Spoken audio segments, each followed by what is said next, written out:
students and welcome. See, today basically in this session we'll discuss the chapter number first, number system, exercise 1.3, question number 4. So this is a very important thing I want to just tell you. So before starting, my name is Khushbu Jain and Vedic Math Master is my channel name. So in the today's basically session, we'll discuss the question number 4 in your NCERT exercise 1.3c. There is a question is express 0.999 in the form of P upon Q. Are you surprised by your answer? See what happened. With your teacher and classmates, just discuss and why the answer make sense. See, students, I just want to say this is a very important question. Why? In the end of this question, I just want to tell you the one more important thing and give you the link also of that particular video which will help you in your 10th boards and in your competitive exams in future. See, this question, how can we solve this? 0.999, as you all know that we can write 0.9 ऊपर बार लगा सकते हैं क्योंकि 9 एक ऐसे single digit है जो repeat हो रही है तो ऊपर बार लगा देंगे. So let x is equal to 0.999 or you can write 0.9 like this. Okay, so there is a one digit and there is a one digit on the bar, so we'll just multiply it by 10. Okay, so just write down multiply by 10 to both the sides,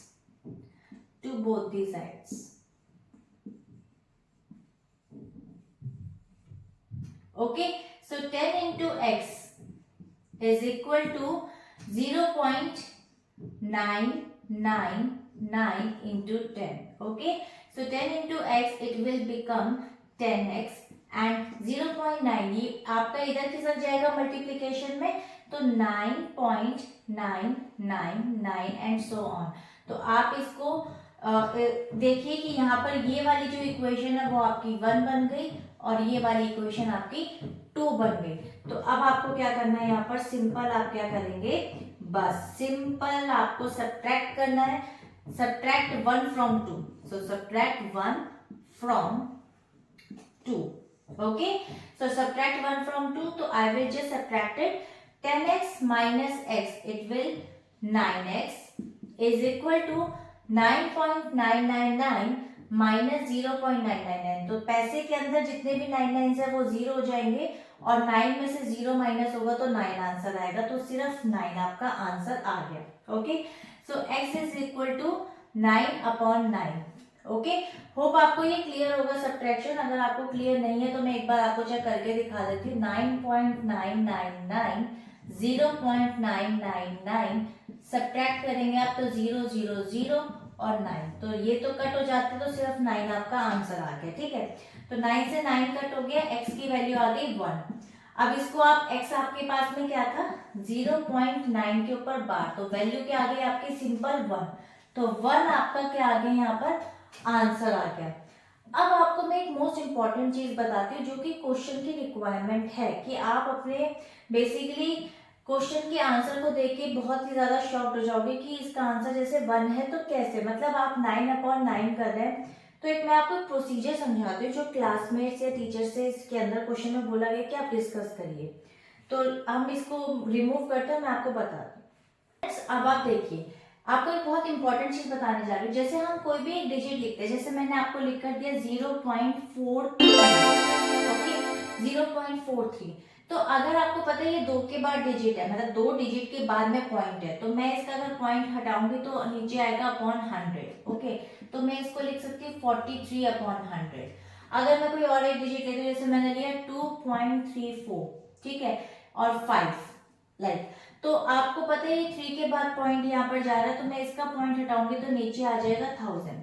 okay, तो answer will be 2345/1000. It's a very important, just look at this. See, आपको पता लग गया कि जब भी हम point हटाते हैं तो हमें अकॉर्डिंग टू द पॉइंट उसके नीचे 10 या 100 या 1000 रखना होता है. अब आपको ये बताया गया कि इस टाइप की डिजिट्स को कैसे सॉल्व करते हैं. सी, 0.9 और बार, जब भी अगर एक डिजिट के ऊपर बार होता है ना, तो उस बार को हटाने के लिए हम क्या करते हैं, सिंपल अपॉन 9 कर देते हैं, राइट। हम क्या करते हैं कि ये हटा देंगे और अपॉन 9 कर देते हैं। मतलब आपको ये चीज ध्यान में रखना है कि जब भी बार हटेगा तो अपॉन 9 आएगा। यानी कि अगर मैं आपको बोलूं 0.47, ठीक है, 2 के ऊपर बार है, तो मैं इसका आंसर निकाल सकती हूँ 47 और अपॉन में 99, यानी कि 2 डिजिट में नीचे आएगी 99। मैंने इसके लिए एक बहुत ही बढ़िया वीडियो बना रखी है कॉम्पिटिटिव एग्जाम्स के लिए। एज आई टोल्ड यू कि कॉम्पिटिटिव एग्जाम्स के कुछ पार्ट्स मैंने अभी वीडियोस डाली हैं, उसमें से एक वीडियो इसकी भी है, जिसमें मैंने ये बताया हुआ है कि अगर एक डिजिट के ऊपर बार हो तो क्या आएगा, 2 डिजिट पे बार हो तो क्या आएगा, और अगर मान लीजिए 2 डिजिट में अगर सिर्फ एक डिजिट के ऊपर बार है और एक डिजिट पे नहीं है तो उसका क्या होगा। ये कॉम्पिटिटिव एग्जाम का एक बहुत ही छोटी वीडियो के अंदर बहुत सारा कॉन्सेप्ट मैंने पूरा क्लियर किया हुआ है। मैं आपको उसका लिंक दे दूंगी डिस्क्रिप्शन में, और इवन मैं आपको यहाँ आई बटन में भी उसका लिंक दे दूंगी।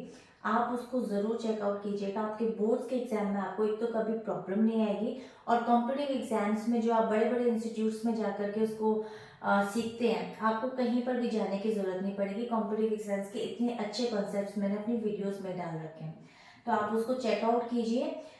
आई एम नॉट सेइंग कि आप मेरी वीडियोस को वॉच कीजिए, आई जस्ट सेइंग कि आपको अगर कुछ अच्छी चीज़, बहुत ही बढ़िया चीज़ जो आप बड़े इंस्टीट्यूट्स में जाके सीखते हैं, अगर आपको फ्री ऑफ कॉस्ट मिल रही है तो just check out. So I hope आपको ये वीडियो अच्छी लगी होगी। अगर आपको कोई अभी भी डाउट रह गया हो तो आप अपने मेरे कमेंट सेक्शन में आप उसको बता सकते हैं। एंड अगर आपको वीडियो अच्छी लगी तो आप लाइक कीजिएगा और चैनल को सब्सक्राइब कीजिएगा। So till then, bye bye and stay healthy.